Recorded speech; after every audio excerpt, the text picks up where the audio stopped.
বন্ধুরা, আজকে আমি যে গাছটি প্রতিস্থাপন নিয়ে এসেছি সেটি আপনাদের অতি পরিচিত একটি ফুল, কাঞ্চন।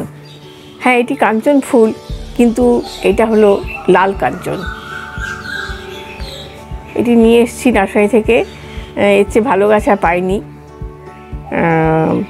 শেষ মুহূর্তে গেছিলাম। এইটি আপাতত নিয়ে এসেছি। আজকে আমি এই গাছটি প্রতিস্থাপন করে দেখাবো। নমস্কার বন্ধুরা, আমি কৃষ্ণা, আর আমার চ্যানেল কৃষ্ণার বাগানে আপনাদের সবাইকে আরেকবার স্বাগত। তাই চলুন বন্ধুরা, আজকে এই গাছটি প্রতিস্থাপন পর্ব নিয়ে আমরা শুরু করবো এক্ষুনি। এই বলিনি, এটি খুব সুন্দর একটি ফুল। হলুদ কাঞ্চন তো বিভিন্ন রঙের হয়, হলুদ রঙের, সাদা, হলুদ, বেগুনি বা গোলাপি আর লাল কাঞ্চন। এই 4 রকমের কাঞ্চনই আমি দেখেছি। লাল কাঞ্চনটি দেখতে অতি সুন্দর, সবগুলোই ভালো। এই ফুলটিও খুব সুন্দর দেখতে। আজকে আমি এই গাছটি আপনাদের প্রতিস্থাপন করে দেখাবো।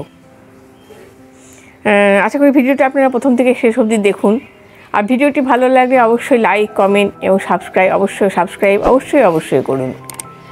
আর সাবস্ক্রাইব করার সাথে সাথে আপনারা বেল বাটন প্রেস করে অল সিলেক্ট করে দিন, তাহলে আপনারা আমার ভিডিওর সমস্ত নোটিফিকেশান পেয়ে যাবেন। তাই চলুন বন্ধুরা, শুরু করি প্রতিস্থাপন পর্ব। এর জন্য আমি একটা আজকে ছোট্ট টব নিয়েছি, 6 ইঞ্চির টবে আমি এটি বসাবো। তারপর গাছটা একটু বড় হয়ে গেলে এটা লাগানোর পর হয়তো একটু কাটাছাটা করতে হতে পারে। আগে দেখি কি অবস্থা হয়, করে তারপর আমি এটাকে বড় টবে দিয়ে দেবো। গাছটিকে একটু বসিয়ে দেখে নিই।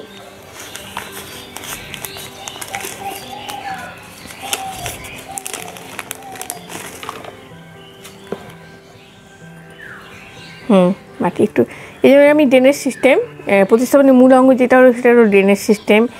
ড্রেনেজ সিস্টেম আপনার অবশ্যই ভালো করে করবেন। এই জন্য আমার একটা ভিডিও রয়েছে এই ব্যাপারে। এই জন্য আপনারা ডেসক্রিপশন বক্সে বা আই বাটনে ক্লিক করে দেখে নিতে পারেন।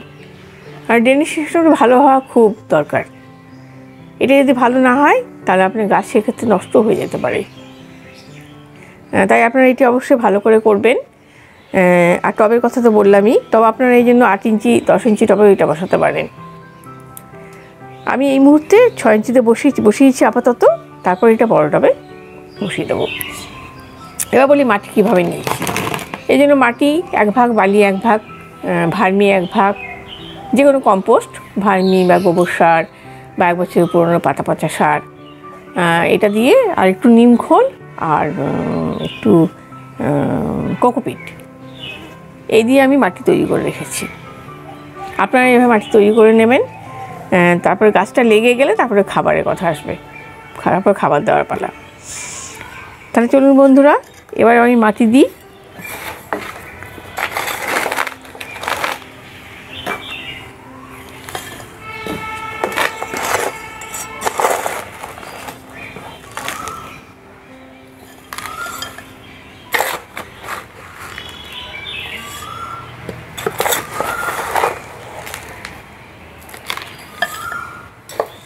মাটি দিয়ে সবসময় চেপে চেপে দিতে হবে, যেন ভেতরে কোনো এয়ার গ্যাপ না থাকে, সেই জন্য মাটিটা চেপে চেপে দিতে হবে।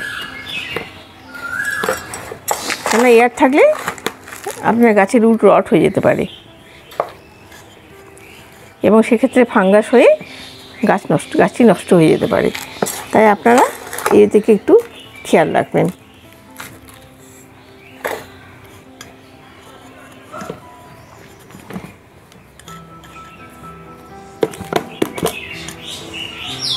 আমার হয়ে গেছে বসানো গাছটি।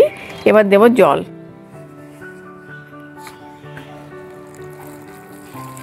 টব ভর্তি করে জল দিয়ে দেবো।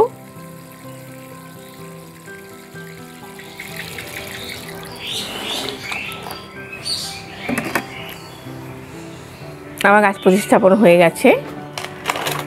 এবার বলবো এটাকে লাগানোর পর 2-1 দিন আপনারা সেমি শেডে রাখুন। তারপর আপনারা ফুল সানলাইটে দিন। এটা ফুল সানলাইটেরই গাছ, গরমের গাছ, তাই ফুল সানলাইটে রেখে দেবেন। তাহলে আপনার গাছ ভালো হবে, বৃদ্ধি হবে তাড়াতাড়ি এবং খাবার পেলে তো আরও তাড়াতাড়ি বেড়ে যাবে। এই মুহূর্তে আমার তো শেডে রাখা ছিল, তাই অতটা ইয়ে হয়নি। এবার বলি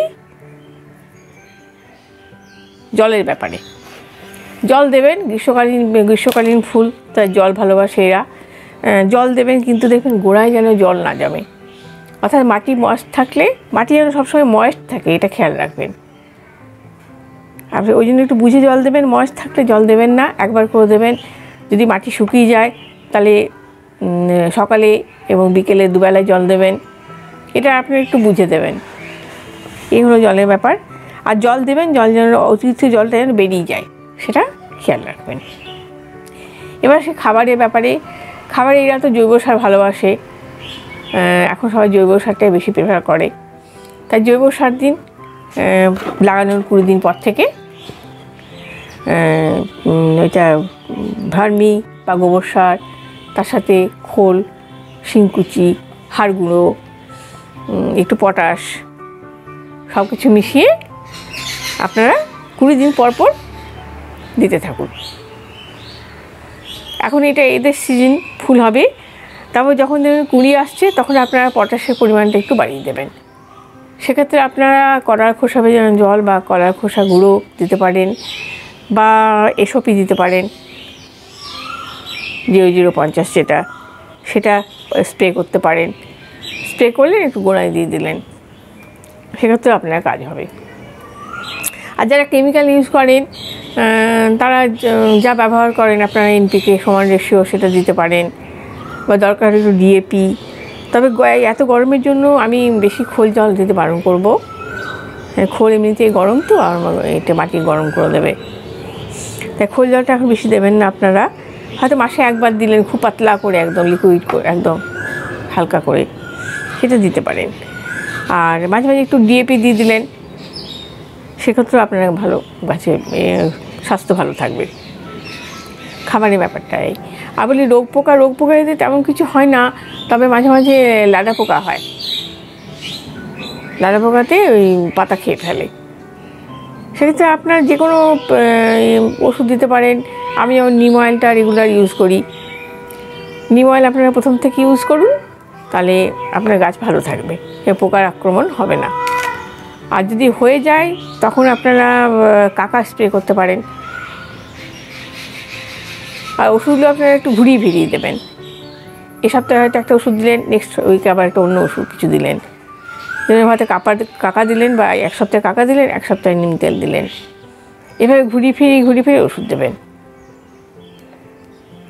আজকের বিষয়বস্তু আমার এটাই। বন্ধুরা, আশা করি ভিডিওটি আপনাদের ভালো লেগেছে। আর ভালো লাগলে অবশ্যই লাইক, কমেন্ট আর সাবস্ক্রাইব করতে ভুলবেন না। আর সাবস্ক্রাইব করার সাথে সাথে আপনারা বেল বাটন প্রেস করে অল সিলেক্ট করে দেবেন, তাহলে আপনারা আমার সমস্ত ভিডিও নোটিফিকেশান পেয়ে যাবেন। তো বন্ধুরা, সবাই ভালো থাকবেন। আজ এই পর্যন্তই। ধন্যবাদ, নমস্কার।